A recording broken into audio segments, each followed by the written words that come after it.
అందరికీ నమస్కారం. ఈరోజు నేను చేసే టిఫిన్ ఇడ్లీ అండి.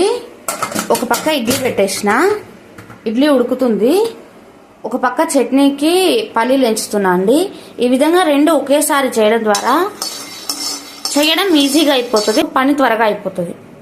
ఇవి దూరగా ఎగుతానే ఒక ప్లేట్లోకి తీసుకోవాలి. బాండిలో పచ్చిమిరపకాయలు వేసి కొంచెం వేగినాకనే నూనె వేయాలండి, అప్పుడు చిట్లవు.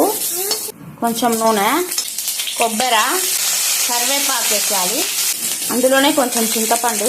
ఒక మిక్సీ జార్ తీసుకొని అందులో తెల్లవాయలు, పప్పులు, పల్లీలు చల్లారినాక వేసుకోవాలండి. కొబ్బరి, చింతపండు, కరివేపాకు చల్లార్చినాకనే రుచికి తగినంత కల్లుప్పు వేసుకోవాలా. కొన్ని నీళ్లు పోసుకొని దూరగా వెళ్తానే కరివేపాకు వేసుకోవాలండి.